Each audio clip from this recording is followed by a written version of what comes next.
la vérité. Vous voulez que je vous dise la vérité? Oui? Oui ou non? Je me rappelle toujours que des bons souvenirs. Les mauvais souvenirs, ça s'efface très vite. Mon frère m'a présenté un grand garçon, timide, et c'était Johnny.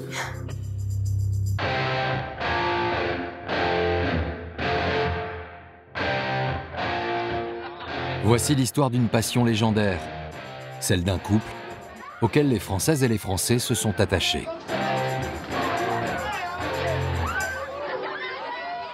Pourquoi Johnny et Sylvie restent toujours indissociables?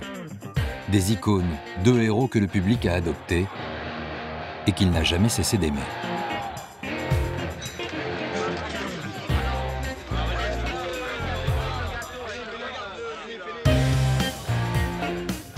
Le bonheur me fait peur. Mais il fait peur. Citez-moi quelqu'un à qui le bonheur ne fait pas peur, à moins d'être normal.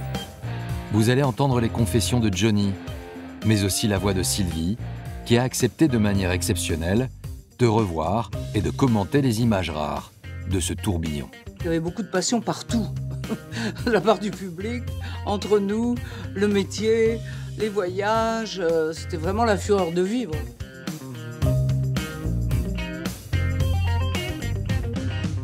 Il n'y aurait pas de belles chansons d'amour s'il n'y avait pas de la souffrance quelque part.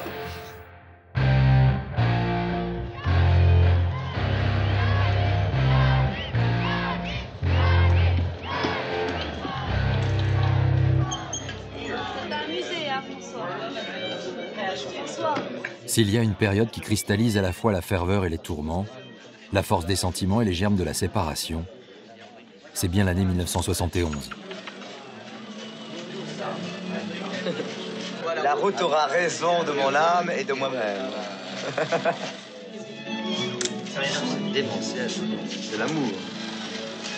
Moi, je suis un passionné, c'est tout ou rien. Ou j'aime et j'adore, ou je n'aime pas. C'est...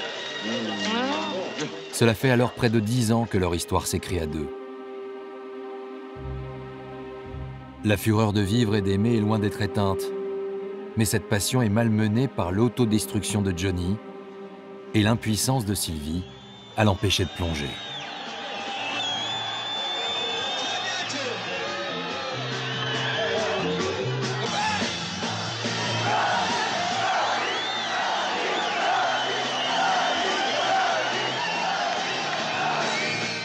Quand les filles se précipitent sur moi, ça me prouve quand même qu'elles m'aiment bien toujours. Il faut quand même avouer que mon tour de chant, tout ce qui se passe dans ma vie est quand même assez sexuel.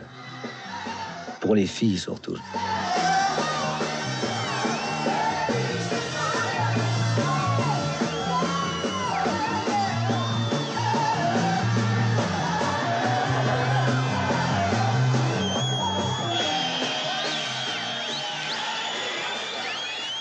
Avant de revenir à l'année 1971, il faut remonter à la naissance de cette légende.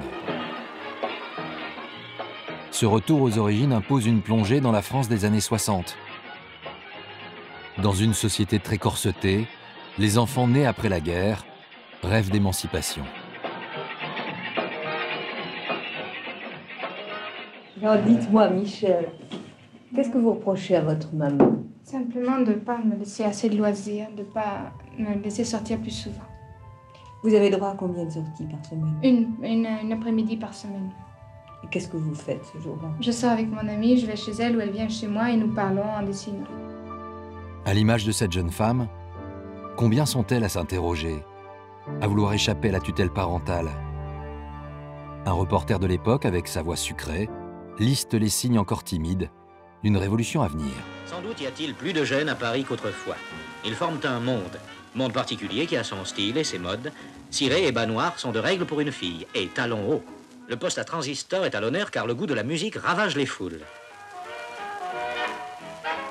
De là la fortune des jukebox qui débitent en tranches du rock'n'roll à volonté.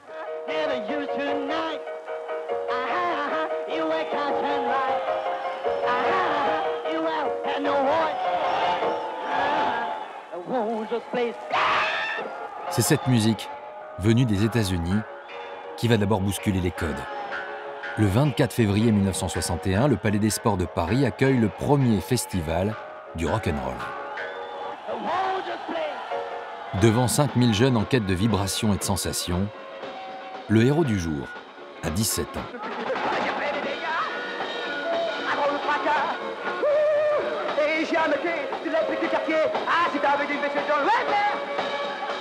Tout à coup, il y a un môme qui arrive avec sa guitare, qui se met à bouger comme un fou. Boum, il met les doigts dans la prise et hop, il éclaire le quartier tout de suite, lui.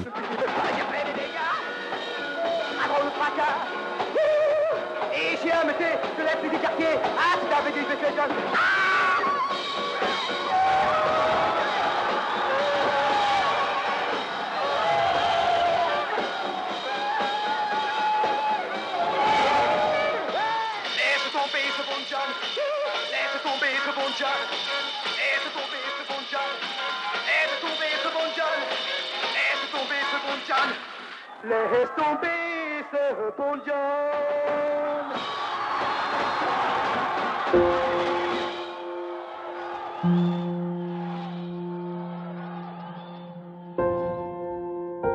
Le style de musique que je faisais à l'époque n'était pas du tout un style de musique apprécié en France. Moi, je pensais en faire, en fin de compte, un numéro et passer dans des cabarets, dans des tournées en première partie, comme font par exemple les jongleurs ou les magiciens. Et je pensais pas du tout, d'abord que ce style de musique marcherait à ce point-là, que ça prenne une telle importance et que moi je marcherais un jour.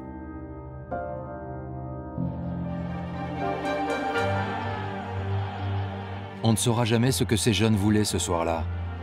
Danser ou se battre, les deux probablement. C'est la question qu'un journaliste se pose le lendemain de l'événement. Dans son article, il retient la trentaine de rangs de fauteuils cassés, la graine de violence des fanatiques déchaînés, celle des blousons noirs hirsutes. Définitivement, l'écart se creuse entre les générations. Le phénomène Hallyday est en marche.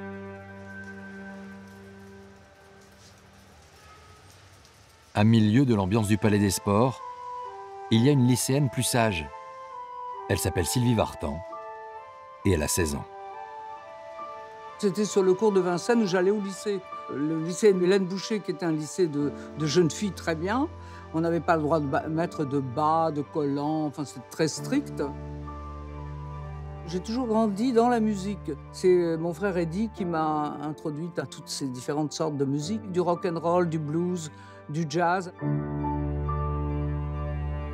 Son frère Eddie est musicien, compositeur et chef d'orchestre.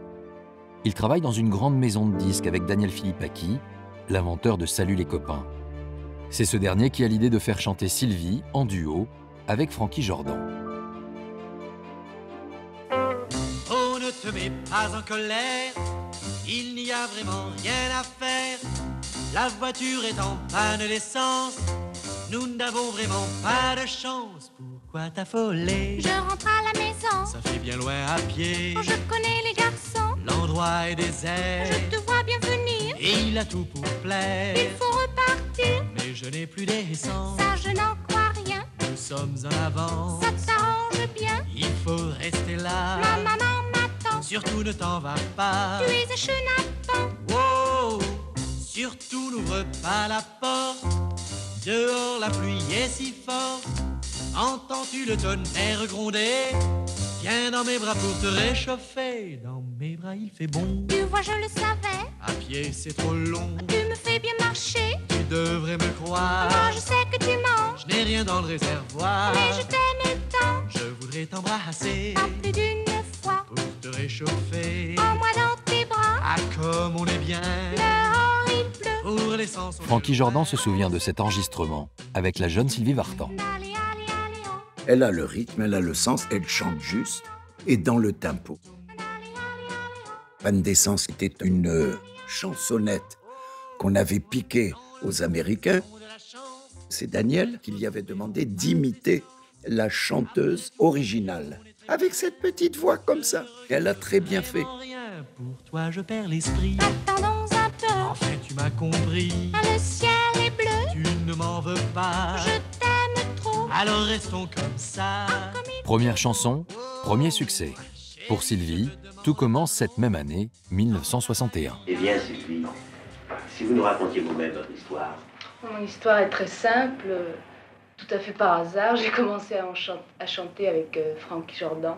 Et par la suite, Monsieur Cocatrix m'a demandé de passer dans le prochain programme de l'Olympia en supplément au programme. Vous avez été surprise que l'on Ah fasse oui, ça parce que je ne m'y attendais pas. C'était vraiment étonnant. Je venais de commencer et comme ça, passer dans le plus grand music hall, ça m'a étonnée. Mais vous n'êtes pas très enthousiaste, vous avez l'air de douter un peu de vous-même. Vous ne croyez pas dans votre talent? Ça, c'est très difficile à dire parce que on peut pas en juger soi-même.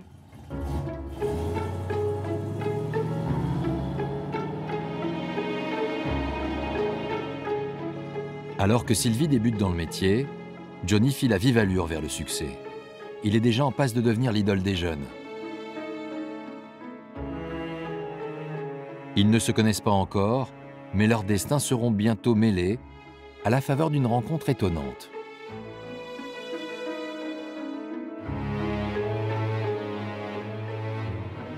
La scène se joue un soir de janvier 1962, à l'Olympia. Johnny traîne dans les coulisses. En attendant le passage de la vedette, son ami Vince Taylor, il entend cette chanson en première partie. Je suis libre, mon cœur m'appartient. Je le livre à qui je veux bien. Je suis libre, libre de tout faire. Je suis libre, libre comme l'air, oui. Caché derrière le rideau de la scène, Johnny est captivé par cette jeune femme qui chante la liberté d'aimer.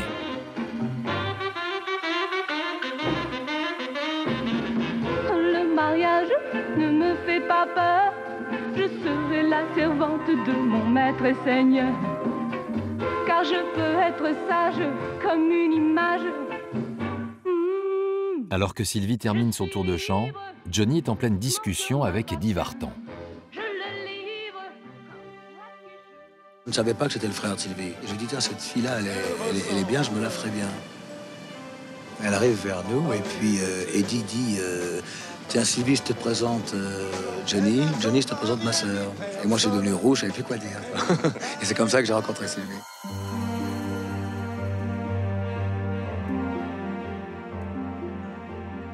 Tout le monde en parlait comme quelqu'un un blouson noir, enfin un rebelle. Et puis après, il s'est trouvé qu'on a dîné ensemble. Je trouvais qu'il avait rien d'un rebelle, d'un blouson noir, en fait. Il était très BCBG, et puis très timide, très discret, et très timide surtout, oui. Puis très beau aussi.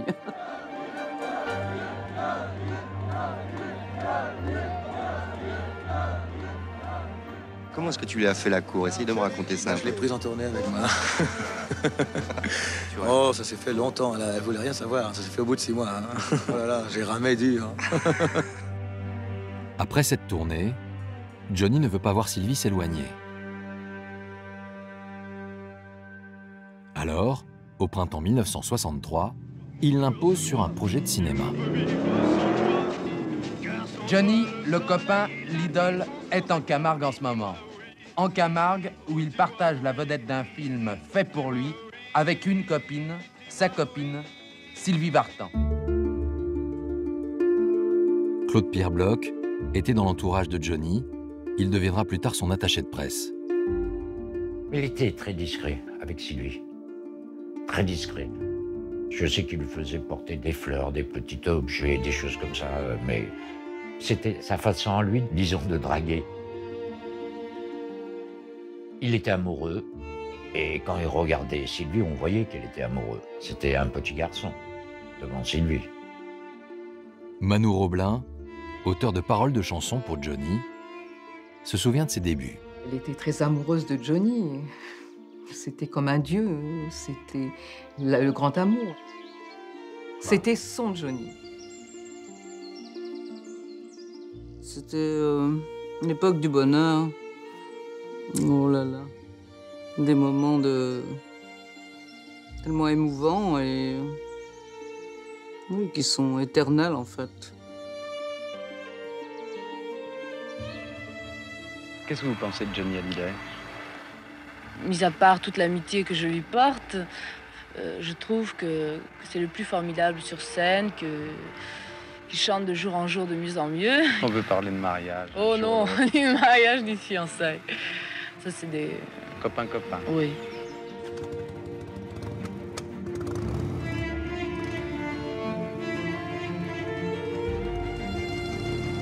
Cette amitié affichée ne trompe personne. Mais pour la presse adolescente, Johnny et Sylvie doivent rester des cœurs à prendre. Une paire d'amis sans problème et sans complexe, selon les mots du magazine Salut les copains.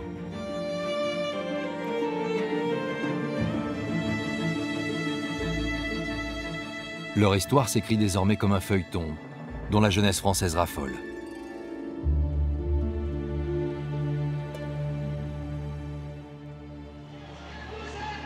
Huit ans plus tard, en 1971, cette passion qu'ils ont déclenchée dès leur début est toujours intacte. Sylvie accumule les succès et Johnny s'installe pendant 3 semaines au Palais des Sports.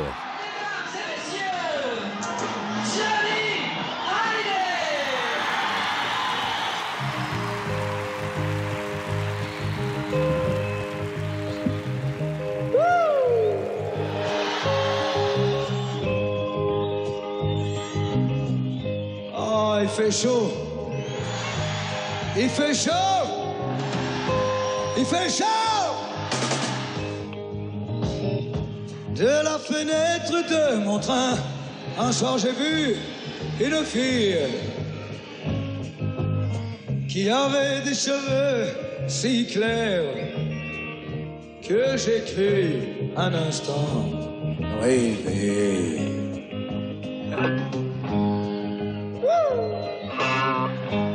Nous étions à la fin du jour et j'avais longtemps voyagé.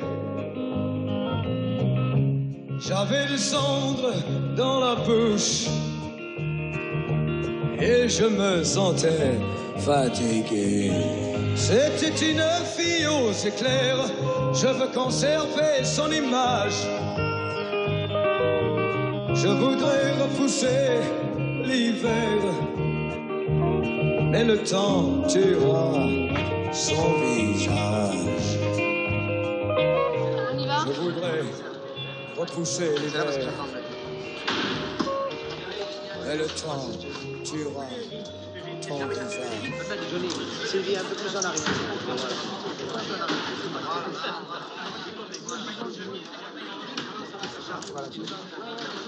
On y va?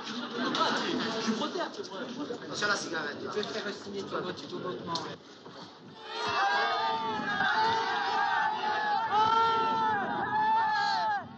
Les salles qui les acclament, les journalistes qui les traquent, les fans qui les poursuivent, les désirs et l'hystérie qu'ils déclenchent sont nés dès leur début. On peut même dater l'acte fondateur, le premier jour de l'été 1963. Nous sommes place de la Nation à Paris où se trouve le magnifique podium d'Europe numéro 1 qui va faire le Tour de France. Beaucoup de jeunes vedettes de la chanson sont venues, nous avons déjà applaudi les dragons et en ce moment, nous assistons au tour de chant des chats sauvages. Si nous sommes tes copains, dis-nous ce qui se passe. Ce jour-là, c'est une première en France. 150 000 fans massés place de la Nation attendent tous leur idole. Quel âge avez-vous? 15 ans et demi. Vous êtes venu spécialement pour Johnny Hallyday? Oh oui, j'aime beaucoup, c'est mon idole. Qu'est-ce que ça représente pour vous, Johnny Hallyday? Oh, tout. Moi, je vis que pour ça. Si le rock'n'roll a éclaté aussi fort, c'est parce qu'il y avait une telle rage contenue chez les jeunes, une envie de s'exprimer, de vivre, s'éclater, sortir du moule.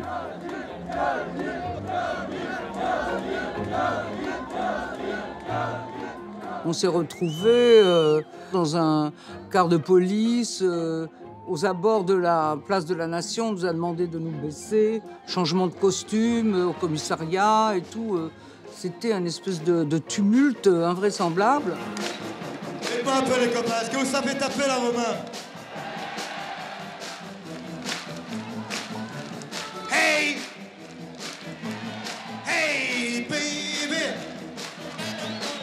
tu veux être mon ami. À l'époque, je tournais D'où viens-tu Johnny, j'ai tourné en Camargue, et j'étais revenu pour faire ce concert. Alors c'était dingue, parce qu'il y avait 100 000 personnes qui, à l'époque, représentaient beaucoup. On n'avait pas l'habitude, à l'époque, des grands rassemblements musicaux comme ça, donc il y avait des gens perchés dans les arbres un peu partout. C'était assez impressionnant. Qu'est-ce qu'il y a? Vous êtes fatigué déjà? Est-ce que vous êtes des vrais copains? Est-ce que vous aimez le rock? Est-ce que vous voulez mettre de l'ambiance? Alors allons-y!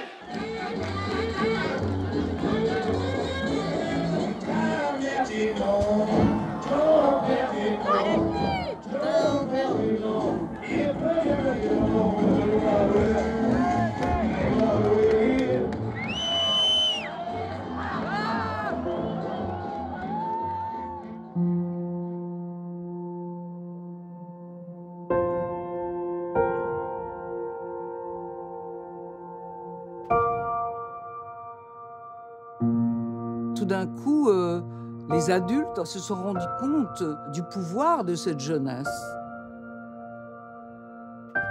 Qu'ils avaient quelque chose à dire, qu'ils étaient ignorés jusqu'à présent. Et donc, tout a commencé à ce moment-là. Ce qui embrase cette jeunesse, ce sont des rythmes et des chansons venus des États-Unis. Et ceux qui incarnent le mieux le rock et les yéyés ici en France, ce sont Johnny et Sylvie. Bagage, quelqu'un qui vous plaît. Wow, attention au départ, il faut vous dépêcher, ouais. Venez danser tous le il est déjà trop tard, le train va démarrer, ouais. Venez danser tous le messieurs les voyageurs, prenez le train de nuit. Jusqu'à la dernière heure, jusqu'au dernier whisky. Venez danser tous le locomotion, oh oui.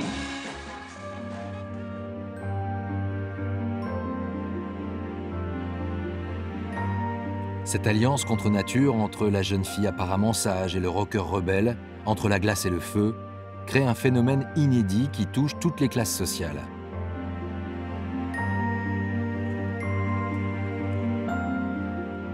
Il y a toutefois un prix à payer, les longues tournées qui les séparent. Mais c'est un voyage qui va leur permettre de se retrouver et de vivre un rêve. En septembre 1963, Johnny et Sylvie s'envolent pour les États-Unis. John F. Kennedy has been in office for exactly 1,036 days. I have a dream.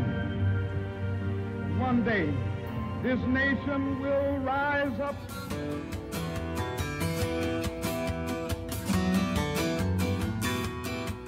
Moi, l'Amérique, c'est le cinéma, c'est le mythe des stars, c'est le pays de la musique que je fais. Je me sens américain. Ils découvraient comme moi. Hein. New York était la ville mythique. On avait tous envie d'Amérique, en fait. Tout était nouveau, l'architecture, le mouvement, la musique partout dans les rues. Découvrir l'Amérique à cet âge-là, à cette époque, et puis en même temps avec un amoureux, c'est, je sais pas, c'est un bonheur de roman. Si Johnny aime l'Amérique, c'est aussi parce que c'est une partie de son histoire. Lee Hallyday, le mari de sa cousine, était son modèle. L'homme de la famille qui s'occupait de moi était américain, donc obligatoirement j'étais obligé d'avoir des goûts plus ou moins américains, puisque il parlait anglais, il me parlait anglais. Ses parents qui habitent Tulsa dans l'Oklahoma m'ont envoyé des bottes de cow-boy dès que j'avais l'âge de 5 ans. Quand le rock'n'roll est sorti en 1956, j'ai eu les premiers disques parce que ses parents me les ont envoyés. J'ai connu Bill Haley, Gene Vincent, Eddie Cochran, Elvis Presley avant tout le monde. Je veux dire, en France, Elvis Presley est devenu connu 3 ans après que moi j'ai eu son premier disque. J'ai toujours vécu dans cette ambiance-là. Lee Hallyday, l'homme qui a tant inspiré Johnny, a raconté à son fils Michael les souvenirs de cette époque. Mon père m'a dit, c'est marrant, la première fois que je l'ai vu, avant qu'il parle, j'ai cru que c'était un petit Américain, parce qu'il ressemblait tellement à un petit Américain que je voyais en Oklahoma, chez moi. Dès le début, Lee l'a tout de suite trouvé attachant, et Lee, c'était son père adoptif. Mon père l'appelait John, parce qu'il transformait tout en américain. Mon père s'est dit, OK, tu t'appelles Jean, en anglais ça se dit John, on va t'appeler Johnny, et tu vas prendre le nom de Hallyday, parce que c'est un nom qui porte bonheur, qui nous a toujours porté bonheur, et ça va te porter bonheur. Et mon père lui a appris les bases du métier, il lui a parlé de ce que c'était que le swing, le fait qu'il fallait du mouvement dans les choses, qu'il fallait de la folie, un grain de folie. Ce que les jazzmen avaient à l'époque, c'était une musique extraordinaire. Ce lien affectif avec cet homme qui lui a donné le sens du spectacle est indispensable à Johnny. Lee deviendra même son agent et son directeur artistique. Et c'est lui encore qui va inciter Johnny à enregistrer un nouvel album aux États-Unis.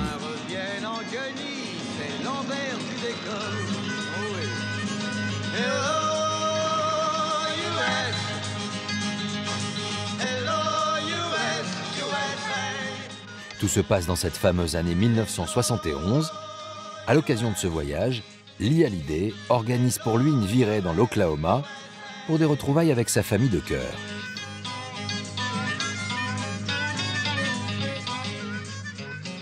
Mes parents ne se sont jamais occupés de moi.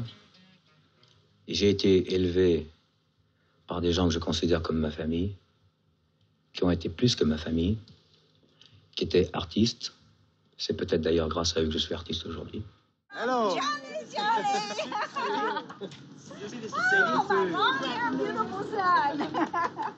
Oh, it's good to see you. Have you met Tommy? No, I haven't. This is Tommy. Hello, Tommy. Brown. Good to see you. Ce sont les parents de Lee.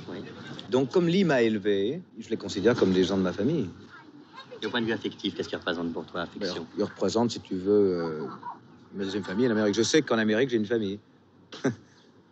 Et comme j'ai pas vraiment de famille, tu vois, à part Sylvie, c'est comme si c'était ma famille, quoi. C'est formidable de savoir qu'on a une famille en Amérique. On peut aller dans n'importe quel état d'Amérique, je peux téléphoner et j'ai de la famille. C'est ça, l'Amérique.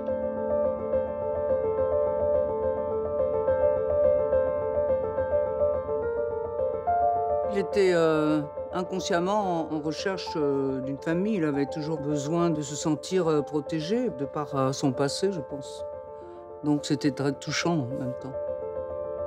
Revenons là où on avait laissé Johnny et Sylvie, à l'automne 1963, lorsqu'ils découvraient les États-Unis pour la première fois. À leur retour, ils rentraient plus amoureux que jamais. Spécial copain. Sont-ils fiancés ou pas? Ils nous répondent juste avant de partir ensemble en tournée. Voilà, eh bien, il y a Sylvie, Johnny et Molière. Molière, c'est au premier Bonjour. plan. Johnny et Sylvie, je pense qu'il est nécessaire, si vous voulez, de faire une petite mise au point sur les différents événements qui se sont passés ces derniers jours. Vous êtes d'accord? Oui, bien sûr. On joue le jeu? D'accord. D'accord, Bien Sylvie? sûr, oui. Bon, tout d'abord, est-ce que vous avez vraiment l'intention de vous fiancer? Ah. Oui, enfin, on n'a pas l'intention puisqu'on l'est déjà. Oui. C'est fait? Oui. Vraiment? Oui. Officiellement? Oui. Depuis combien de temps, Sylvie? Oh, depuis 2-3 mois. 2-3 mois déjà. Oui. Bon, parce qu'on se posait une question, vous avez annoncé la nouvelle juste avant la présentation de votre film. Ben, c'est-à-dire que je ne l'ai pas annoncé. On l'a pas annoncé, ça ça s'est s'est trouvé présenté comme ça. comme On ça. m'a dit. Oui, opération publicitaire, c'est ça, non? Non, on m'a dit à la radio, j'étais fait un émission, on m'a dit, au fait, quoi de neuf? Est-ce qu'on continue à dire que vous êtes toujours copains? Alors là-dessus, j'ai dit non, on est fiancés. Mais il ne m'aurait pas posé la question, je n'aurais pas eu l'idée de lui dire qu'on était fiancés, parce que je vois pas ce que c'est tellement formidable qu'on soit fiancés. Ça ne vous gêne pas d'avoir, en quelque sorte, pris Johnny et ses admiratrices? Oh, je l'ai pas pris parce que on sait plus mutuellement, alors je n'ai pas du tout pris. Quand vous serez marié, n'avez pas peur de vous embourgeoiser un peu? Je suis pas encore marié. Non? Dans combien de temps? Je sais pas, j'ai encore mon service militaire à faire. Ça est encore loin de ça.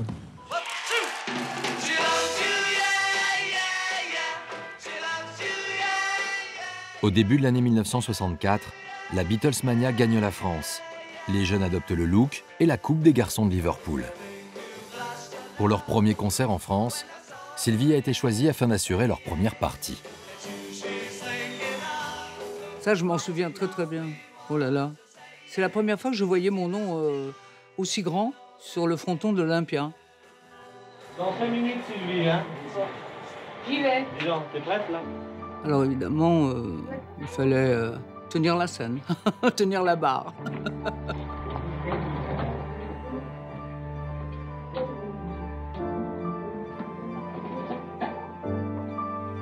Sur la scène du célèbre music-hall, Sylvie Vartan va offrir au public une nouvelle chanson, une ballade, signée Charles Aznavour.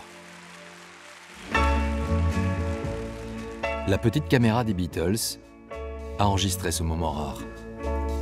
Ce soir, je serai la plus belle pour aller danser. Danser pour mieux évincer toutes celles que tu as aimées. Aimer. Ce soir, je serai la plus tendre quand tu me diras. J'étais à l'aise en même temps. Une fois le trac passé, j'étais heureuse. Je chantais ma plus belle dans ma petite robe bleue ou jaune. Elle existait en jaune également. Mais c'est la bleue qui a marqué surtout. Je fonde l'espoir que la robe que j'ai voulue et que j'ai cousue point par point, on sera chiffonné les cheveux que j'ai coiffés, on décoiffés par tes mains. Sa voix, son interprétation, son élégance font exploser la popularité de Sylvie Vartan.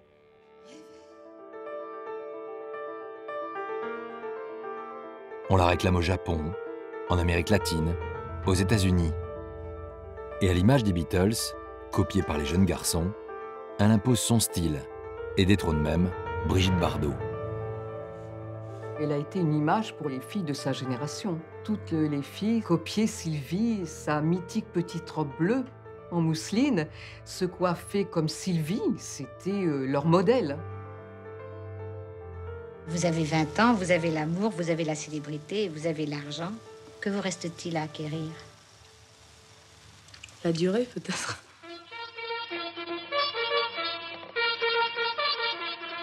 Mi-tour à droite! Droite! À droite!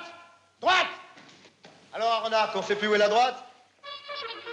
Si tout s'accélère pour Sylvie, pour Johnny, le service militaire met un coup de frein à sa carrière. Pendant 18 mois, il est le sergent Smet, En avant! Marche! 1, 2, 1, 2, dont l'armée se sert pour sa propagande. 4! Ah oui, que je suis à mon aise quand j'ai mamie auprès de moi, de temps en temps je la regarde et je lui dis embrasse-moi, embrasse-moi. Je travaillais, je pense même que j'étais en train de tourner. Puis lui, évidemment, il était un peu confiné en Allemagne. Et moi, je venais le rejoindre quand j'avais aussi une permission. Pour l'oiseau qui a chanté Alléluia.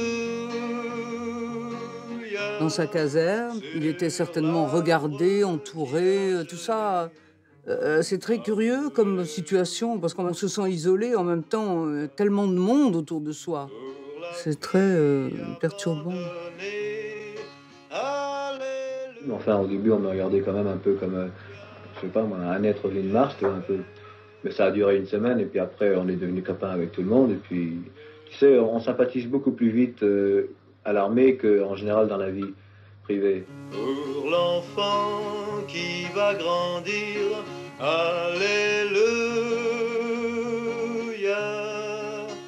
Et pour l'homme qui va mourir, Alléluia.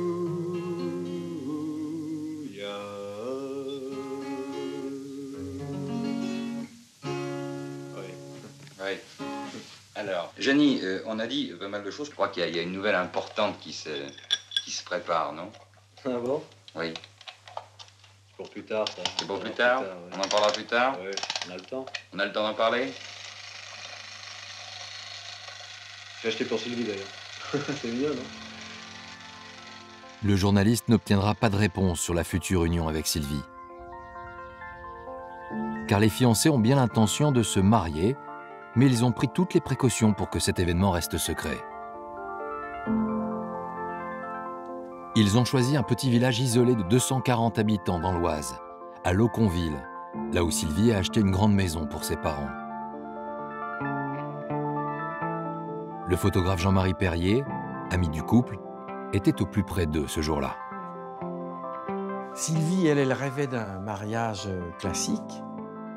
Et je me souviens toujours de la maison avec elle qui est dans une chambre, en train d'essayer sa voilette avec la robe de mariée. Et lui, je me souviens qu'il tourne en rond dans la chambre en disant « Est-ce que je mets une cravate ou pas ?»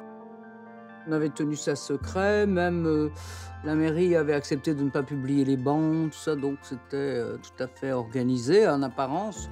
Puis alors, c'était les prémices pour nous de nous rendre compte qu'il y a toujours des fuites. Ça. Ce merveilleux métier que nous faisons, on ne peut jamais tenir rien de secret.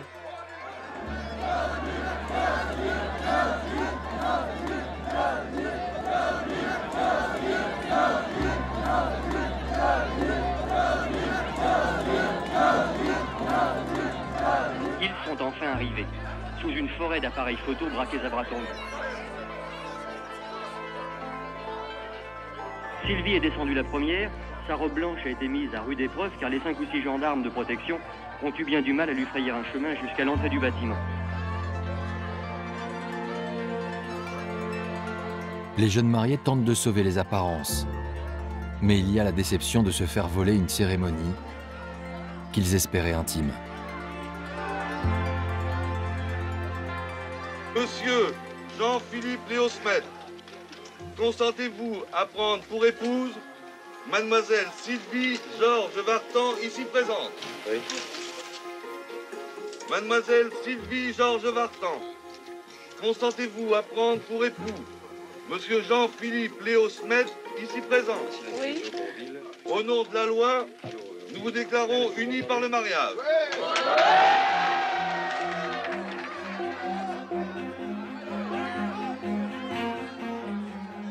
Sylvie, juste 2 mots. Sylvie, Madame Smet, juste 2 mots après avoir dit ce oui.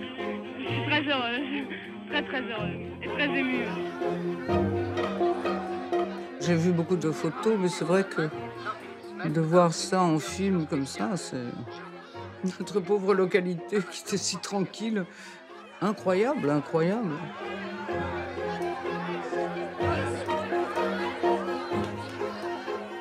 Johnny, un petit mot. Je suis très heureux. Vous êtes heureux, c'est l'aboutissement de combien d'années de fiançailles? 3 ans. 3 ans. 3 ans. Où a lieu le déjeuner? Chez nous. Où ça? À côté, à Loconville. Et votre permission dure combien de temps? J'ai une permission pour me marier de 4 jours, plus les fêtes de Pâques, 10 jours. Et le voyage, aussi traditionnel? Oui. C'est secret? Oui, c'est secret, oui. Merci.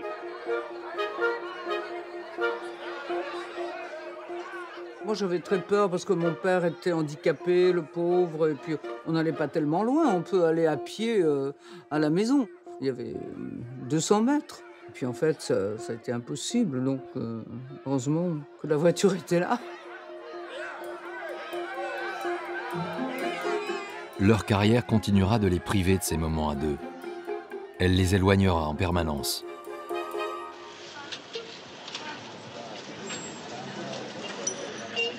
L'année 1971 en est le parfait exemple. Comment il s'appelle? Johnny Hallyday. Johnny et Sylvie sont parmi les artistes les plus demandés en tournée. Ils assurent chacun des centaines de galas. Sur les routes, dans un train ou en avion, ils sont contraints à une vie de célibat. Mais il n'y a personne.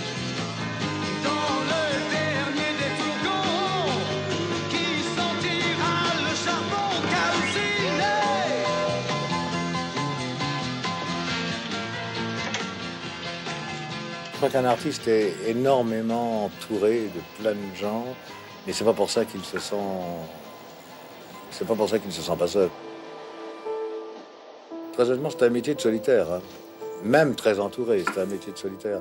Et je crois que pour créer, pour faire des choses, pour avoir des envies, pour avoir la rage quand on va sur scène, je crois qu'il faut quelque part avoir cette espèce d'inquiétude de solitaire.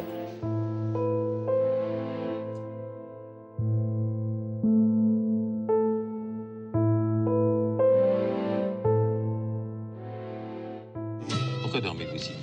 Parce Parce que je peux pas dormir. Puis en tournée, après un spectacle, on est énervé, on va dîner. Après le dîner, on n'a pas sommeil, on joue aux cartes, on fait n'importe quoi, on se fait une soupe au tabasco. Qu'est-ce que c'est la soupe au tabasco? Oh bah c'est du tabasco avec de la soupe. C'est une sauce mexicaine assez pimentée que moi j'aime bien. Ça m'endort. Ça me met en forme, ça dépend. Bah, je dors mal puisque je dors le jour. En tout cas après 6 heures du matin, ce qui veut dire quand le jour est levé. Puisque la nuit, c'est en fin de compte ma maison, puisque je vis avec la nuit.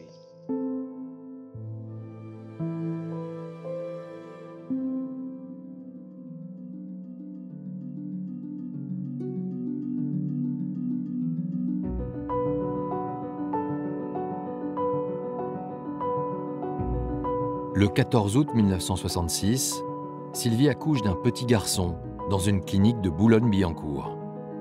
Le lendemain matin, Johnny rentre d'Italie, où il chantait la veille pour faire la connaissance de leur fils, David.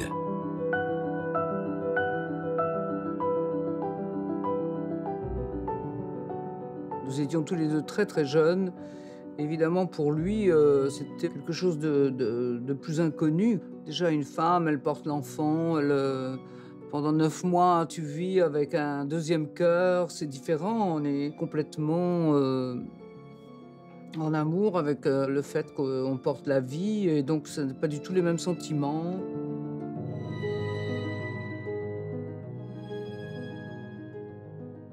Comment va Sylvie d'abord? Sylvie va bien, elle est très fatiguée, elle dort pour l'instant, mais elle va bien. Elle a eu un accouchement difficile, je crois, non? Oui, c'est difficile, assez pénible. Oui.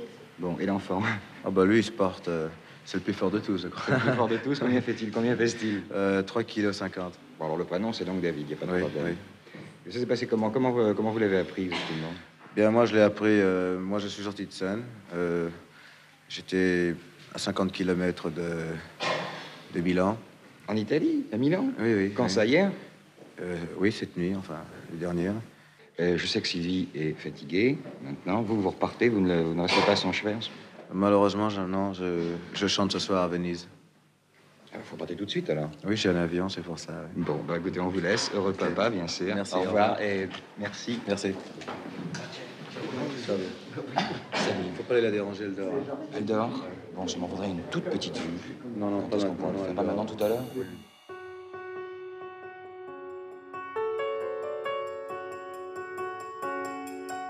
Johnny n'a pu passer que 3 heures auprès de Sylvie et de son fils. Il était bousculé. On lui racontait tout le temps que c'était terrible qu'il soit père, que ça allait terminer sa carrière. Moi aussi, d'ailleurs, on me disait en permanence, on me mettait en garde que c'était pas le moment d'avoir des enfants. On commençait à être connu, à avoir des fans, etc. Et que le fait d'avoir un enfant mettrait un terme à nos carrières. Je pense qu'il avait certainement cette appréhension que ce qu'on lui prédisait allait arriver. Et en même temps, il était tiraillé par ses sentiments parce que c'était quelqu'un de très sensible.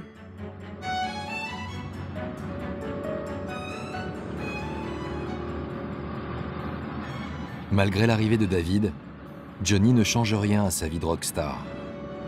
Son attaché de presse et son secrétaire ont été les témoins directs de cette période.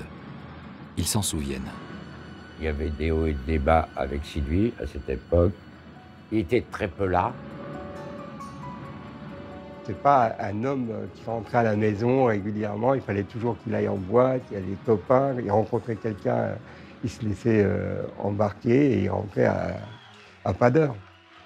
Il n'était pas conscient, je crois, du mal qu'il pouvait faire.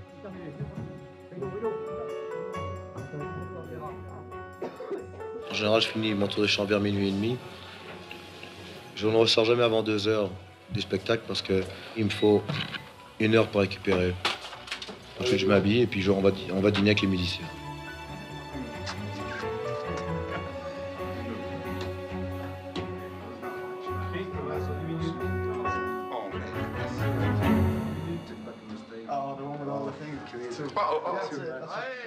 En général, dans toutes les villes, il y a un club qui reste ouvert pour nous, alors on y va. Puis on boit un verre jusqu'à, je sais pas, des fois 5 heures du matin, des fois 6 heures, des fois 7 heures. Puis on rentre se coucher. Et le lendemain, on recommence.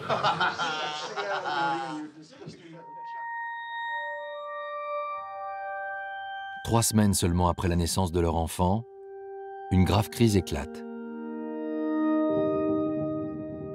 Sylvie s'en va à Leconville après une dispute et c'est M. Vartan qui va voir Johnny et lui annonce que Sylvie demande le divorce.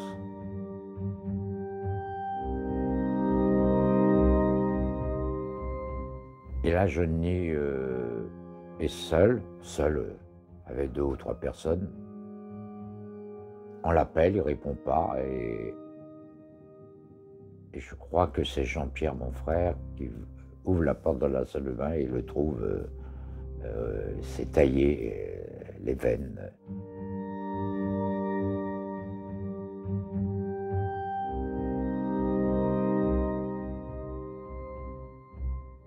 J'étais dans un moment critique de ma vie, où rien n'allait bien, justement. Enfin, rien n'allait bien de côté vie privée et du côté métier. C'était une époque qui allait très très mal pour moi et de toute façon, je regrette ce que j'ai fait parce que ça fait tellement de peine pour ceux qui restent qu'on n'a pas le droit de le faire. Pour les autres. Pour les autres, oui. Enfin, si on a un peu de respect pour les autres. C'est de l'égoïsme. Je crois que c'est de l'inconscience, le moment. Sylvie renonce finalement au divorce et revient auprès de Johnny. Le chanteur va passer 3 semaines en cure de repos. Lorsqu'il retrouve le devant de la scène, il apparaît amaigri, avec une chanson qui fait directement écho à son désespoir.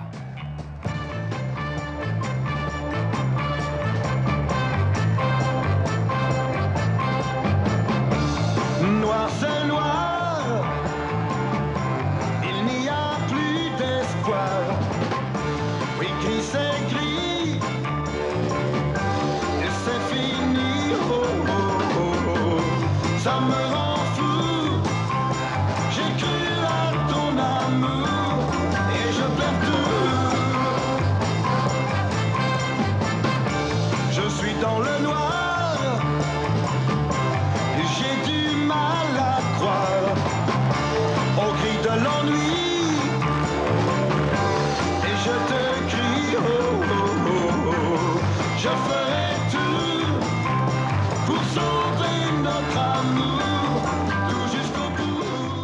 Lui, il ne vivait à ce moment-là que pour elle et à travers elle, et toutes ses chansons, c'était pour elle. Il déclarait son amour, sa peine, sa solitude. Il dit qu'il l'aime, qu'il l'aimera toujours, que c'est sa vie, que c'est sa seule raison de vivre, en fait. Noir c'est noir, il n'est jamais trop tard. Pour moi du gris, je n'en peux plus dans ma vie. Oh, oh, ça me rend fou de perdre ton amour, je te l'avoue.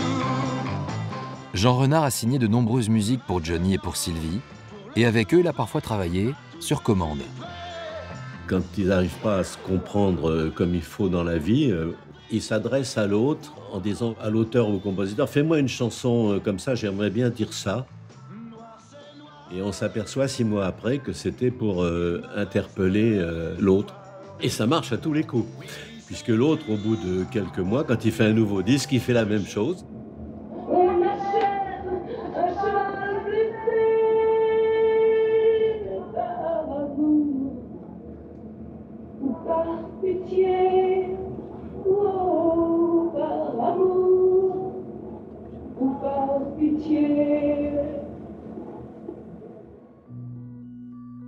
À travers ses chansons, le public devient le témoin direct des tourments du couple. 2 mois après Noir c'est noir, Sylvie répond à Johnny. On ne jette pas un vieux jean usé, on recolle un livre abîmé, on regarde une photo ratée et on pleure sur une fleur séchée.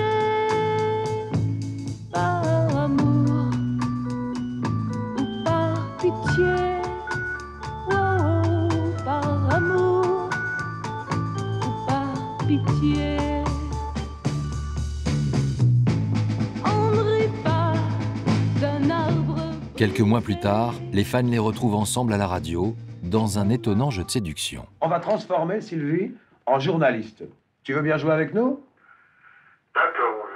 Monsieur Hallyday, quel est votre idéal féminin? Moi, d'abord, j'aime les blondes. Oui. Les blondes avec des cheveux mi-longs, c'est-à-dire aux épaules. Oui, oh bah vous avez des goûts très précis. Et des bouches en forme de cœur. Comment?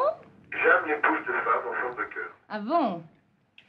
Avec la lèvre supérieure. Ouh là là, c'est très très précis. Un peu relevé. Ah bon? Puis si la fille, par hasard, a la chance d'avoir un petit plan de lapin devant, alors là, c'est gagné. Ah bon, mais écoutez, je suis blonde, j'ai les cheveux longs, j'ai des yeux noisettes.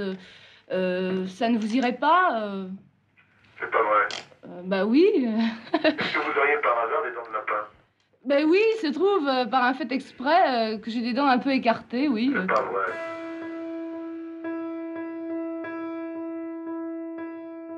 On était très semblables, on était comme frères et sœurs. Nous comprenions les mêmes choses, nous ressentions les mêmes choses, les mêmes émotions, les mêmes besoins. On comprenait qu'on devait être séparés, après on se retrouvait, mais c'était toujours fort, c'était jamais tiède, c'était jamais quelque chose de calme. C'était toujours la fureur, quoi, hein, la fureur de vivre.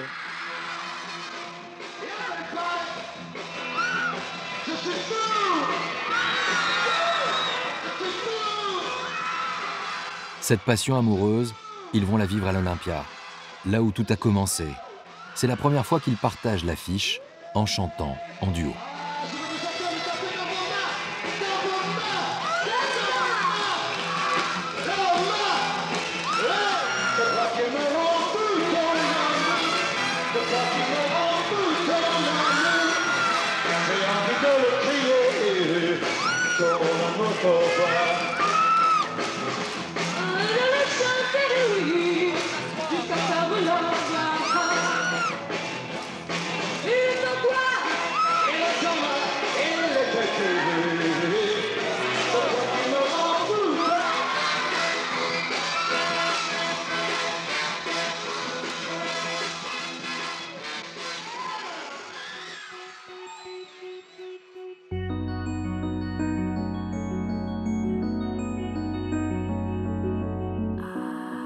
L'année suivante, Sylvie a 24 ans.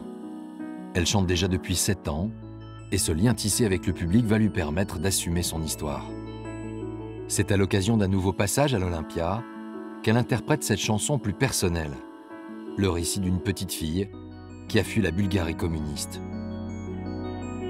Je suis arrivée en France, j'avais 8 ans, 7 ans, enfin. Je parlais pratiquement pas le français. J'ai dû apprendre, j'ai dû aller à l'école, subir tous les ennuis que vous pouvez imaginer. Bon, j'avais une vie assez difficile parce que ma famille était assez pauvre et donc on était obligé de vivre très modestement, même souvent assez mal. Donc ça a été toujours assez difficile de ce point de vue-là, jusqu'au moment où j'ai commencé à chanter. Ma rivière, comme la Seine et la tienne, mais il n'y a que mon père, maintenant qui s'en souvienne. Quelquefois, de mes 10 premières années, il ne me reste plus rien.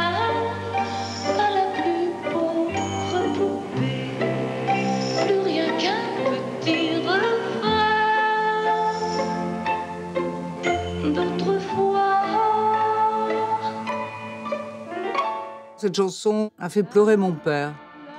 Et c'était la première fois que je l'ai vu pleurer. C'est une image que je garderai toujours en moi. C'est en fait sa chanson. C'est surtout l'image des gens qui sont restés sur le quai, qui a toujours perduré. Au moment où on voit les gens aimer, adorer, pleurer et courir derrière un train qui s'éloigne de plus en plus, c'est franchement quelque chose qu'on ne peut pas oublier. Tout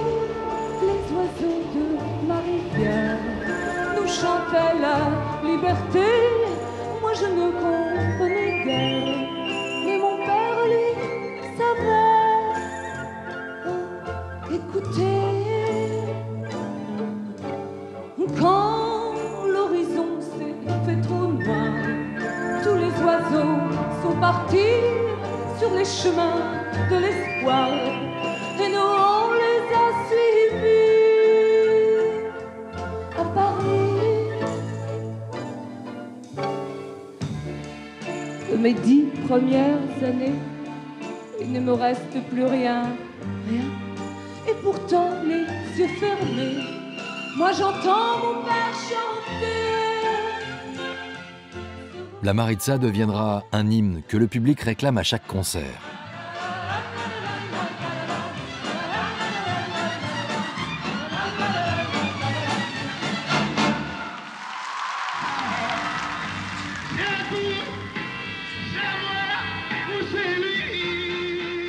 En tournée 10 mois sur 12, Sylvie et Johnny mènent chacun de leur côté une vie trépidante, mais malgré ces emplois du temps surchargés, ils font tout pour passer un peu de temps ensemble.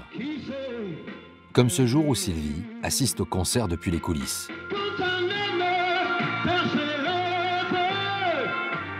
La vie n'est plus rien pour lui, il n'est qu'un homme sans destin et sans rien. Tout un homme perd ses rêves, sur terre il n'est rien du tout, un inconnu qui s'est perdu. C'était une famille rock'n'roll, c'est sûr. Ils chantaient tout le temps, moi aussi je chantais sans arrêt. On était logés à la même enseigne, en fait. On comprenait nos vies, les exigences que le métier nous donnait.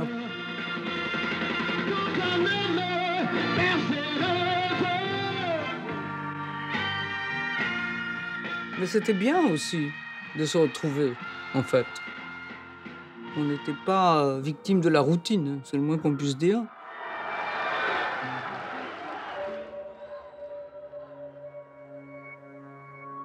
Voici la voiture dans laquelle Johnny Hallyday et Sylvie Vartan avaient pris place hier pour se rendre à Besançon à un gala. L'accident s'est produit aux environs de 20h30 sur la route nationale 83, près d'Europe, dans le territoire de Belfort. Johnny, Sylvie et les 3 autres passagers ont été transportés à l'hôpital de Belfort. Le secrétaire particulier du chanteur, Sacha Roule, était dans la voiture. Lui est à mes côtés, côté passager, Sylvie est derrière, et moi dans la neige, en plus avec la responsabilité, je conduis lentement.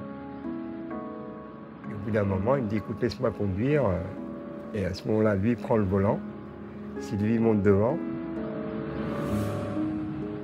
et au bout de quelques dizaines de kilomètres, dans un virage, une petite route, la voiture part en dérapage, on heurte un arbre. Et là, c'est le drame. Lui, comme il est grand, il heurte le pare-soleil. Sylvie passe à travers le pare-brise. C'était à l'époque des pare-brises en verre. C'est des milliers de morceaux qui... Elle avait tout ça dans le visage en sang, dans la neige blanche. C'était horrible, une horreur. Sylvie est celle qui a subi les plus graves blessures. Johnny est à son chevet, à l'hôpital. Un photographe parvient à voler ce cliché et un reporter obtient ces quelques mots. Comment s'est passé l'accident? On a dérapé sur une couche de verglas. Et vous, qu'est-ce que vous avez? Vous avez une blessure au nez? Oui, oh, ben, c'est pas grave de toute façon. Et votre bras Non, ça va, c'est pas grave. Et Sylvie, qu'est-ce qu'elle a exactement? Pas grand-chose non plus. Un peu sur le visage aussi? Oui, mais vrai, presque rien. 2-3 égratignures, c'est tout. Ouais. Heureusement qu'on n'allait pas trop vite. Le seul choc qui nous a un peu rendu nerveux. Le chanteur minimise la gravité des blessures de son épouse. Il veut faire taire la rumeur selon laquelle elle pourrait ne jamais retrouver son beau visage. Alors qu'il continue sa tournée, Sylvie, elle, s'envole pour New York. Elle va y subir plusieurs opérations de chirurgie réparatrice.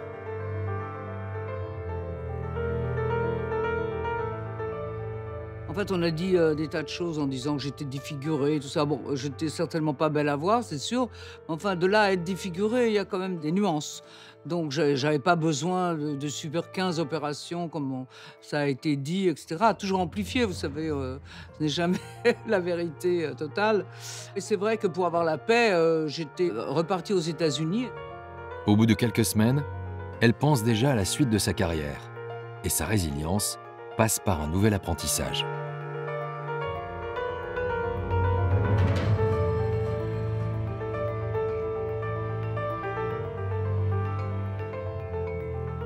C'est là que j'ai appris à danser, en fait. Sur le tard, mais d'une manière, d'une cadence folle. Je ne ratais pas les cours pour n'importe quoi. J'étais là, présente en permanence. Je trouvais pas ça dur. Vous savez, quand on aime les choses, on ne considère pas que c'est du travail, on ne considère pas que c'est dur.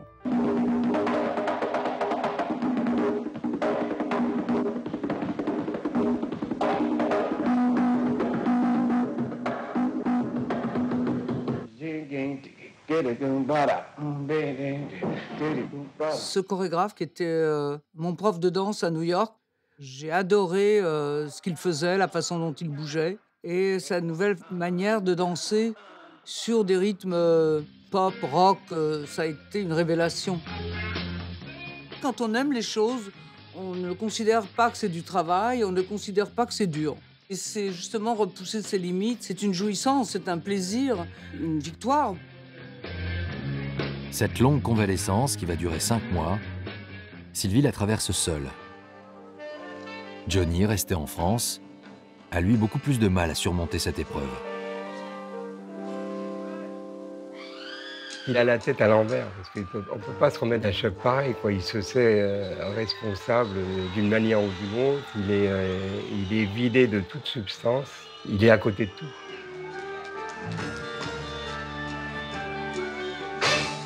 Tes cheveux s'éteignent comme un soleil d'été et que ton oreiller ressemble au champ de blé. Quand l'ombre et la lumière dessinent sur ton corps des montagnes et des forêts et des humanitaires que je t'aime, que je t'aime, que je t'aime. Il chante face à la foule, mais dans sa tête, dans ses yeux, il est loin, il est ailleurs, il est en pensée avec sa femme.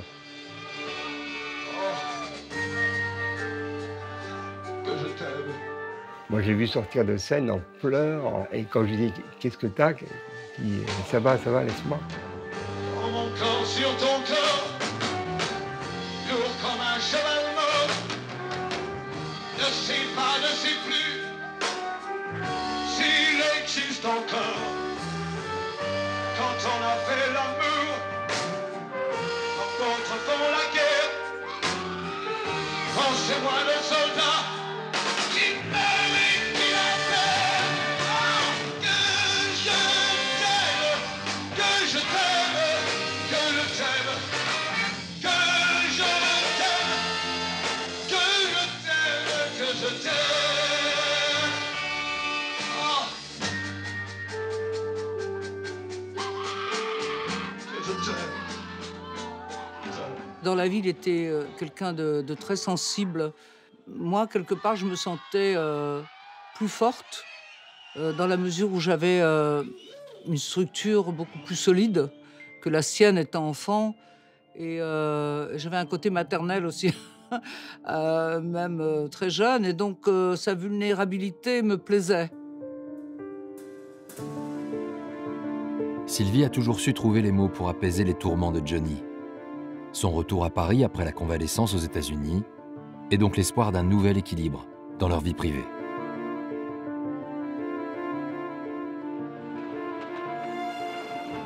En septembre 1970, le 5e spectacle de Sylvie à l'Olympia est plus attendu que d'habitude. Après 7 mois passés loin de la scène, saura-t-elle se réinventer? La chanteuse ne laisse aucun détail au hasard. Pour son costume, elle a fait appel à l'un des plus grands couturiers, Yves Saint-Laurent. Le soir de la première, ses amis du métier défilent dans sa loge pour la soutenir. C'est gentil d'être une merde, hein. J'aime bien, celui-là est... mignonne. C'est bien après, mais je me dis mignonne. Non. Écoute, ciao, belle.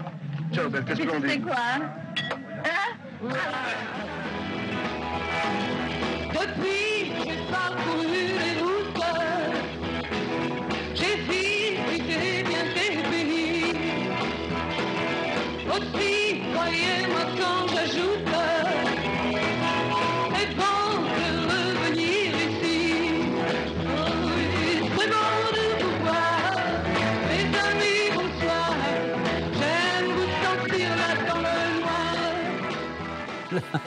Bien rock'n'roll, oui. J'adorais ma guitare, elle s'allumait. Et j'ai appris à faire tous les accords en un mois. Et celle-ci était spécialement faite pour moi, comme était d'ailleurs le costume. Très rock, mais avec le chic Saint-Laurent. C'est ça la force.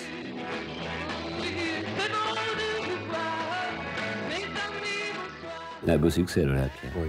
Fasciné par le prestige, quand même. Oui. Je suis assez fier de ma femme, ce qu'elle a fait hier, par exemple. Et ça, disons que ça flatte mon orgueil. Vous êtes bien dans votre peau, Johnny? En ce moment, oui. Ça dépend.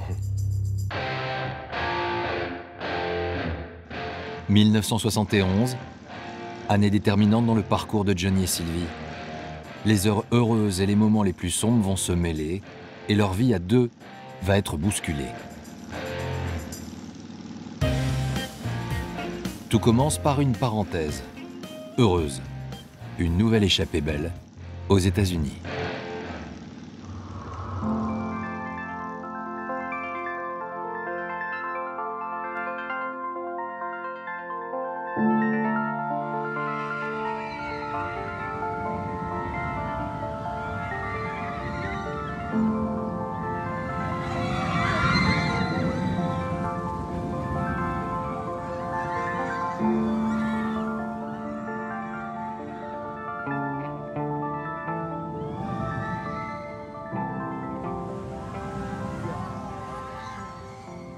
Ceux qui sont un peu larges du bas, pas comme les boutiques, les Lévis, ils sont mieux, ils sont plus larges du bas.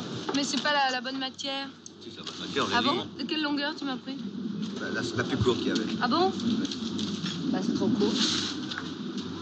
Ça se met pas là, ça se met là. Et ça rétrécit? Non, ça rétrécit pas, ça là. Ah bon? Ah c'est des lits, c'est pas des oui, Lévis. des Lévis. Non, les lits sont trop étroits du bas. Cadeau? Ah. Pour qui les autres? Non, c'est un pour moi, hein? Ça c'est tout en double pour toi. Ça c'est pour toi. Oh, gentil. Qu'est-ce que c'est? N'importe les clés. Oh, qu'est-ce qu'il est beau. Ça va? Merci. Johnny et Sylvie vivent ces moments d'intimité intensément et en arrivent même à oublier la présence de la caméra. Quand je le vois maintenant, je me dis mais c'est fou. Aucune pudeur en même temps, parce que on vivait notre vie, on s'est dit bon bah c'est comme ça. C'était pas pour la photo quoi. J'avoue que c'était sexy, mais bon. Je me demande comment deux êtres qui étaient aussi timides, je veux dire, je me demande si on se rendait compte, même si quelqu'un nous filmait, ce que ça allait donner, je sais pas.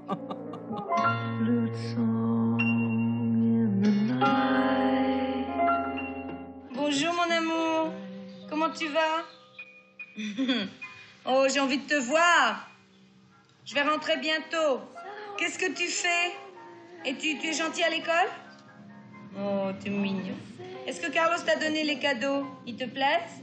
Et tu le fais marcher dans ton bain, le dinosaure, là? Je te passe papa. Allô?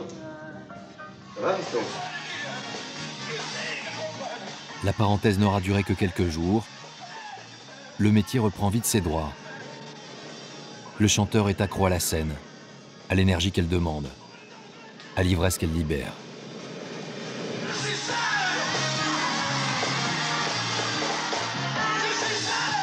Le 17 août 1971, Johnny se produit dans les arènes de Palavas-les-Flots.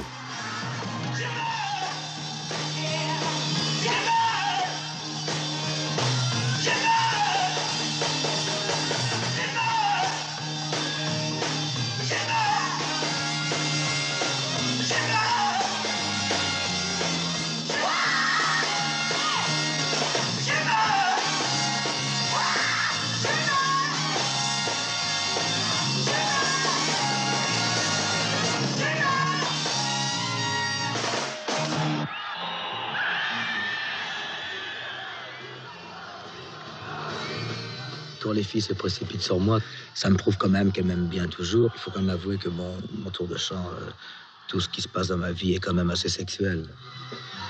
Pour les filles surtout.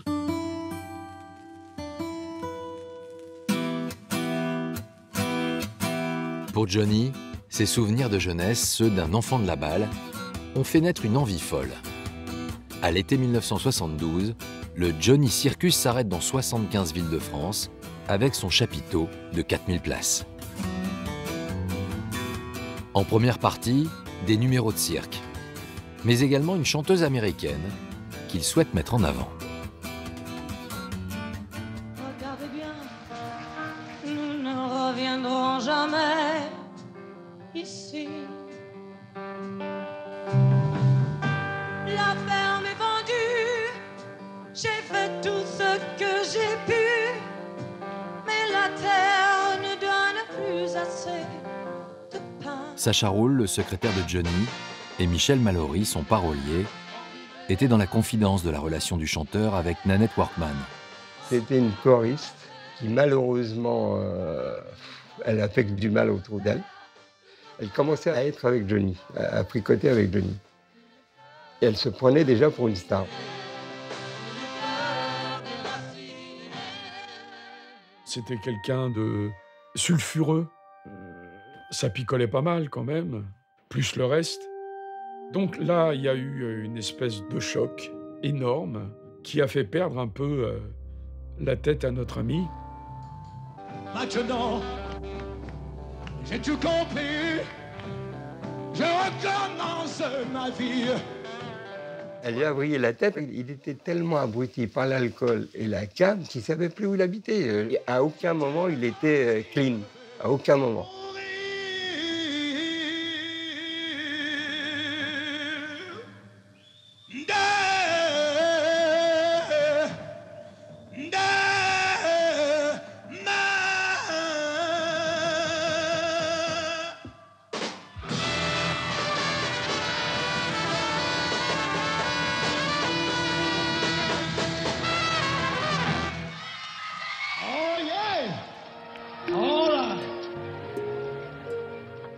Moi, je considère que c'est pas très important, je veux dire, le flirt. Enfin, je veux dire, c'est pas tromper quelqu'un, je veux dire. Il y a personne vraiment qui est un bon mari ou un mauvais mari. Je crois que d'être un bon mari, ça doit être avant tout une compréhension de la femme et de l'homme et de bien s'entendre.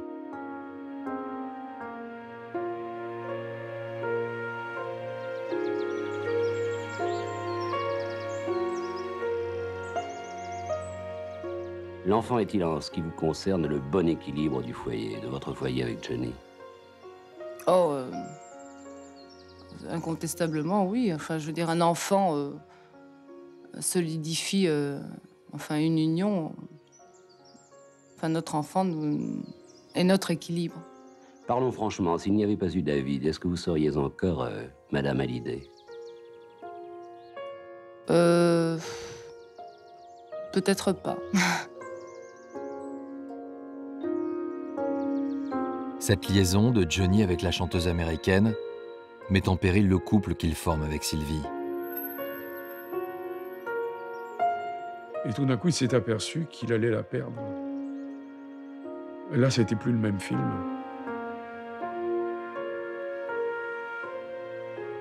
Il me dit, je voudrais que tu écrives quelque chose qui ressemble à ma vie de maintenant. Alors je dis, ok, d'accord. Et ta vie d'aujourd'hui, c'est quoi? Il dit, tu vois pas que je suis coupé en morceaux? Il dit, tu vois pas que je suis malheureux comme les pierres? J'aime cette femme. Elle habite dans notre appartement. Moi, je suis à l'hôtel. Je suis un con. Voilà, écris ça.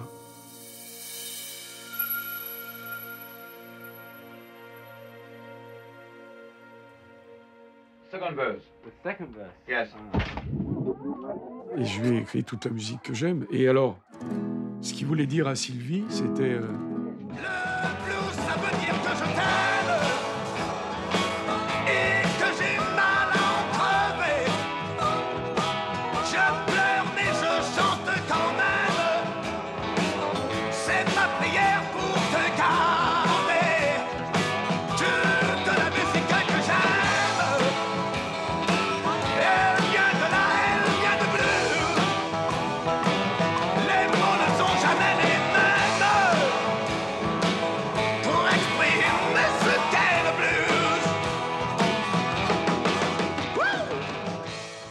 Il a ramené pendant longtemps. Ce qu'il sait faire, c'est les fleurs, c'est les mots, c'est... Quand j'allais chez le fleuriste, il me faisait mettre en bichampe un mot en bulgare qu'il connaissait par cœur, qui voulait dire « je t'aime ». Il fallait mettre sur tous les bouquets qu'il me faisait envoyer. Enfin, il essayait, il faisait tout.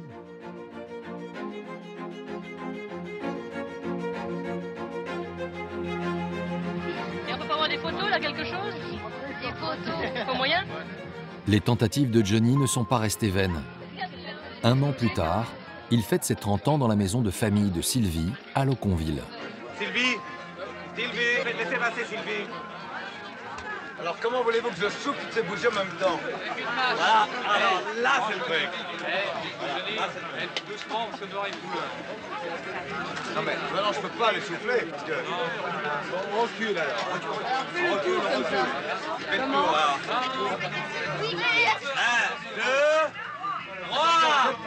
Le méchant loup va souffler. On était attirés l'un par l'autre parce que, quelque part, on se ressemblait. Moi, il me touchait énormément. Jusqu'au bout, il savait se faire pardonner.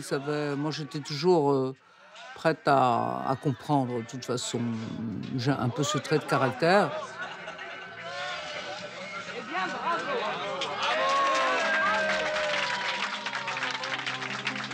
Quelle vache vive, Jaco. Viens, embrasse-le quand même. Embrasse-le, oui, près du gars. Non, c'est pas bon. C'est là une seconde, les gars, attendez. Je sais pas.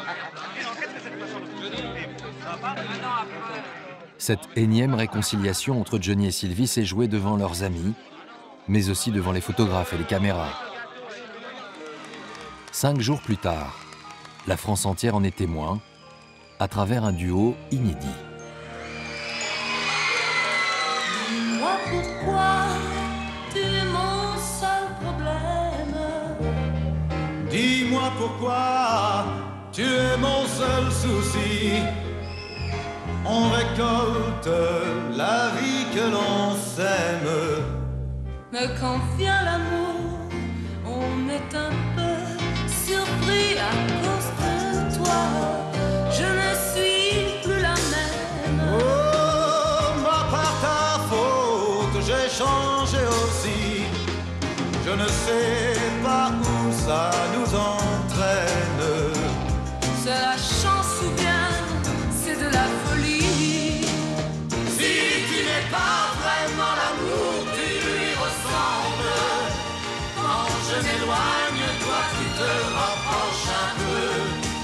Si ça n'est pas vraiment l'amour de vivre ensemble, ça lui ressemble tant que c'est peut-être mieux.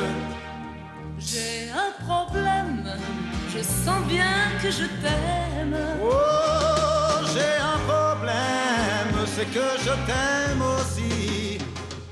On nous avait présenté la chanson, on devait donc l'enregistrer. Et puis quand Johnny a commencé à la chanter, j'ai eu un fou rire et je trouvais que c'était pas une chanson pour lui au fond. Et je n'arrivais pas à m'arrêter de rire. Alors Johnny était très embêté parce qu'il avait déjà posé sa voix. Puis il disait non, mais peut-être que c'est très bien et tout. Il essayait d'arranger le coup. Et puis moi je disais mais non, ça va être horrible, on va être ridicule à chanter ça. Et puis c'est moi qui ai eu tort, hein. Si tu n'es pas vraiment l'amour, tu lui ressembles. Quand je m'éloigne, toi tu te rapproches un peu. Si ça n'est pas vraiment l'amour de vivre.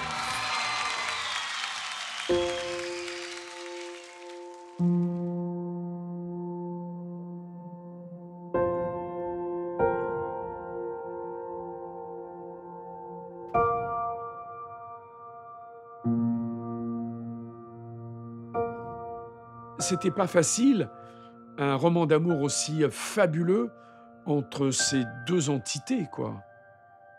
Ça a même duré beaucoup plus longtemps qu'il n'aurait été prévu.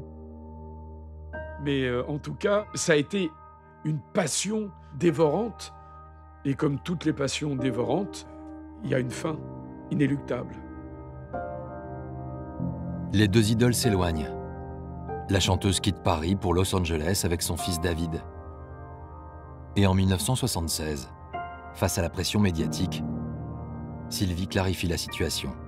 Mon métier de journaliste m'oblige à vous demander si vous avez lu comme moi les gazettes et si vous avez entendu ce qu'on a beaucoup dit en France depuis 15 jours.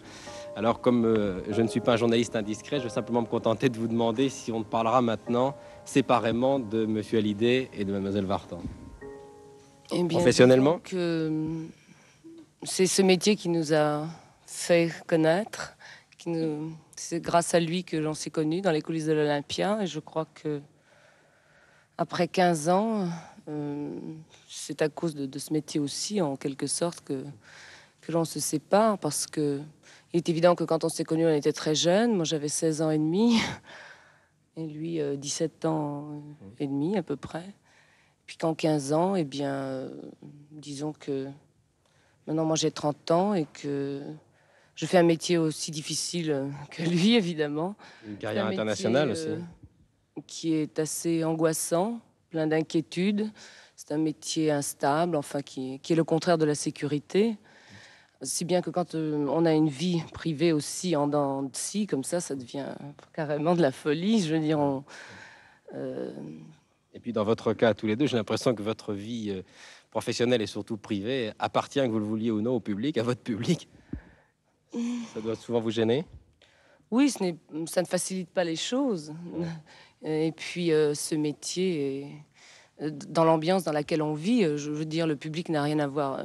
Je veux dire, les gens du métier, à proprement dit, sont toujours là, sont toujours à faire des commentaires, des choses qui n'arrangent rien. Et que, de toute façon, on ne vit pas avec une image. Et la réalité est là, malheureusement. Et ça veut dire que le problème des vedettes, quelle qu'elle soit, c'est aussi l'entourage? Oui, c'est pour ça que moi, je n'ai pas un grand entourage. Je n'ai que des amis en qui j'ai confiance. Et puis, je veux dire, ma force, eh bien, je la trouve dans l'amour de mon fils, dans l'amour de ma mère. C'est un amour, je veux dire, qui ne peut pas me décevoir jamais et qui est toujours là.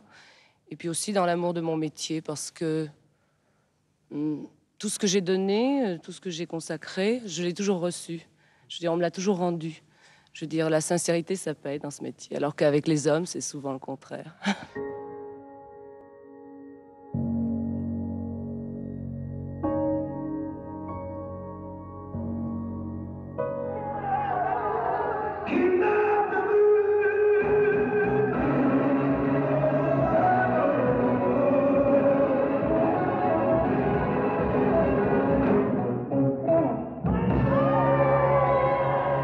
Cette séparation ne les empêchera pas de continuer à partager la scène. Comme ce 20 novembre 1979, au Pavillon de Paris, où la chanteuse lui remet un disque d'or et lui réserve une surprise.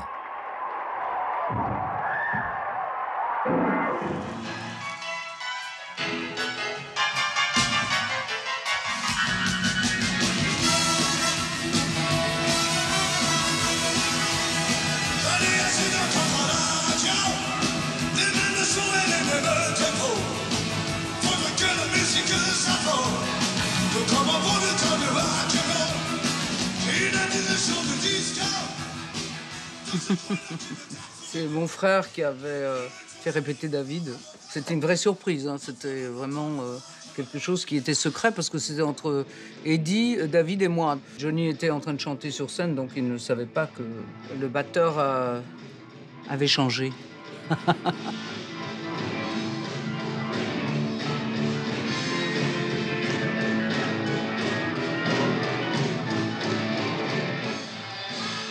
David était toujours protégé quand il était petit. Et puis ensuite, la vie était comme elle était. Et puis, bien sûr, il aimait retrouver son père. Il était impressionné par son père et vice-versa, je pense. La complicité existait et c'était un très joli moment.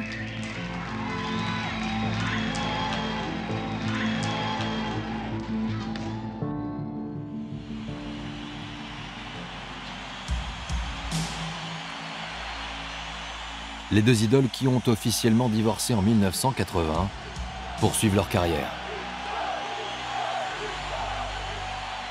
En juin 1993, Johnny a 50 ans. Pour cet anniversaire, il a vu les choses en grand. 50 000 fans au Parc des Princes, qui ne se doutent pas de l'entrée en scène du chanteur. Quelqu'un va m'amener jusqu'à la scène. Tu marches, entre ta garde, il y a Marco qui ouvre la porte. C'est bien ça, Marco, hein? Patrice Golupo, le caméraman attitré de Johnny pendant 15 ans, a vécu cet événement.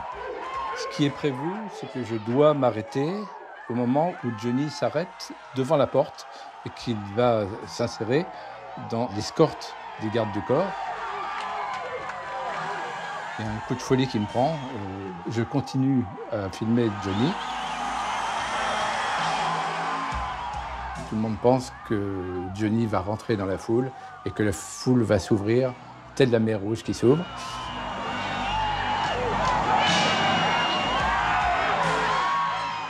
Ça ne s'est pas passé du tout comme ça. Là, c'était une mer de fans et la mer s'est refermée. Ce concert, Johnny l'a voulu comme un immense retour sur sa vie. Les gens m'appellent l'idole des jeunes. Il en est même qui m'envient. Les souvenirs, les succès et ses plus proches à ses côtés. Que parfois je m'ennuie. Je cherche celle qui serait mienne. Mais comment faire pour la trouver? Le temps s'en va, le temps m'entraîne. Je ne fais que passer. Dans la nuit, je file tout seul de ville en ville. C'est vrai que mon public s'est agrandi parce que, bon, il y a ceux qui ont grandi avec moi, puis qui ont eu des enfants, qui ont été élevés quelque part à travers ma musique parce que les parents l'écoutaient. Ensuite, eux, ils ont continué. Comme on dit, je les ai eus à l'usure.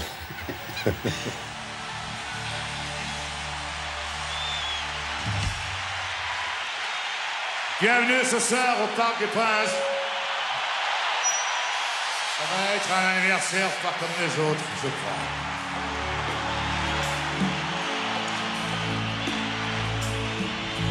Touched you gently in your sleep last night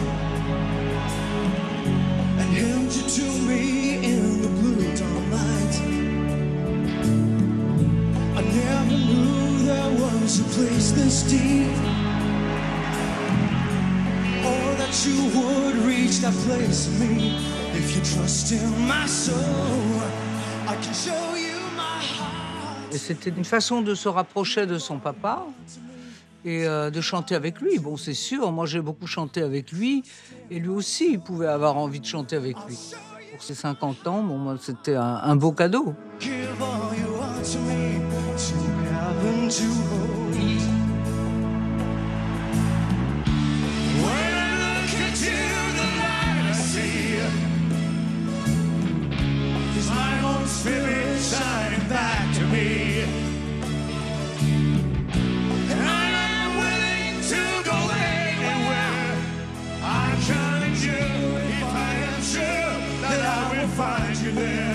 C'est pas le Pérou, mais il faut rêver quand on promène nos corps sous le Mirador. Trust in my soul, I'll show you my heart. Give all you want to me, to heaven to hold. C'était un moment très particulier, émotionnellement particulier aussi. Il était très impressionné par son fils quelque part. Il était fier, très certainement. Il avait une espèce de retenue et il était impressionné, c'est le mot, vraiment. Parce que bon, il a découvert, David, ses talents de... Bon, batteur, il savait, évidemment, mais chanteur, il ne le savait pas.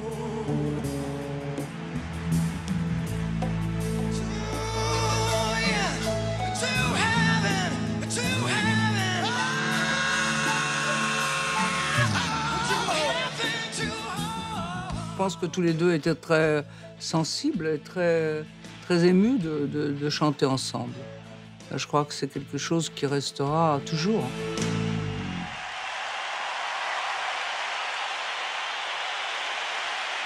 Je voudrais vous dire que ce soir, vous êtes venus applaudir le meilleur.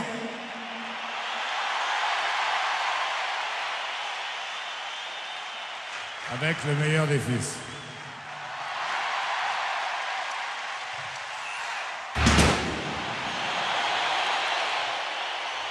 Un peu plus tard dans la soirée, le public va vivre un autre moment intense. 30 ans après le début de leur histoire, Sylvie a choisi de faire une surprise à Johnny. Quand je suis arrivée, les gens ont manifesté très fortement, mais quand j'ai commencé à chanter, s'est installé un silence assourdissant.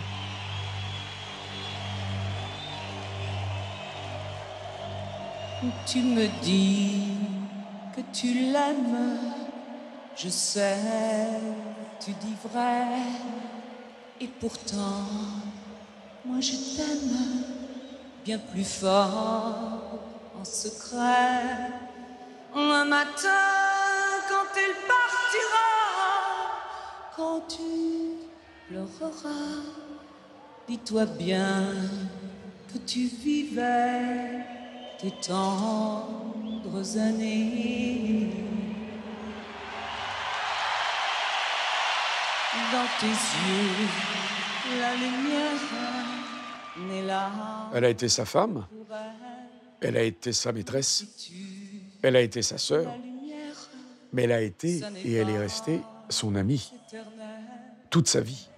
C'était la femme de sa vie. Si mon cœur ne peut être pour toi le premier, où j'attendrai afin d'être dans ta vie la dernière.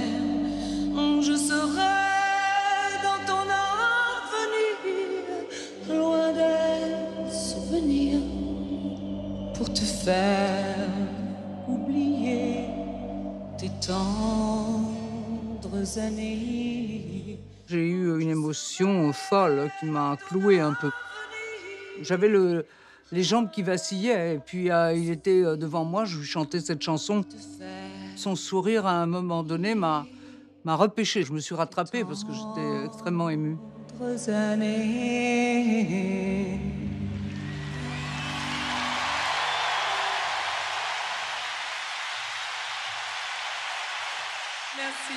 Merci pour les tendres années. Merci pour l'émotion et l'amour depuis si longtemps. Et happy birthday, Johnny. Merci, Sylvie.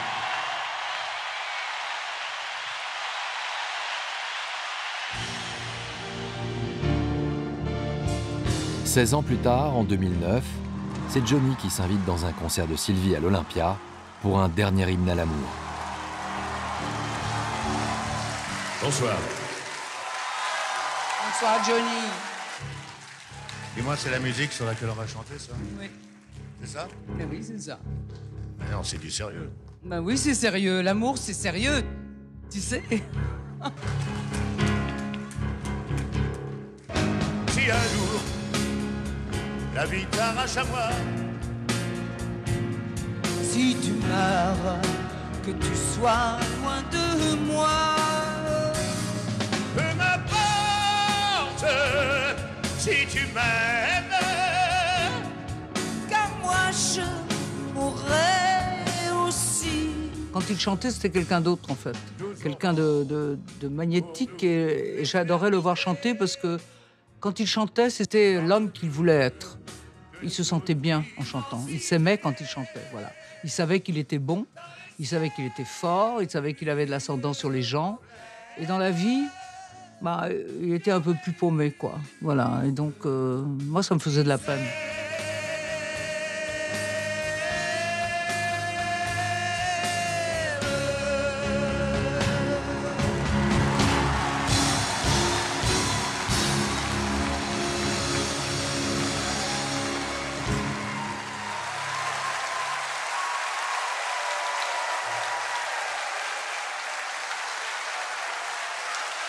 Bon, Bravo Johnny, merci. Merci à vous. Vous savez que je vous aime, Sylvie. Moi, je l'aime aussi.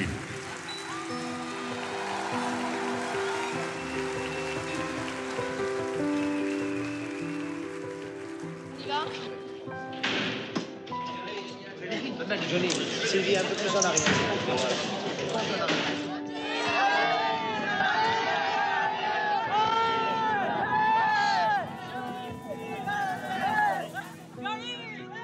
En réfléchissant, on se dit mais oui, c'est aussi l'amour des gens qui nous aimaient ensemble et qui, voilà, c'était quelque chose de très fort et c'est quand même fou d'avoir pu survivre à ça, quoi, parce que c'était quand même très intense à tout niveau. Aussi bien l'intime que le public, que les médias, que tout ça, c'était terrible et magnifique en même temps, parce que bon, c'est vrai que ça ne fait pas des vies tièdes. Il y a quand même le feu quelque part qui reste.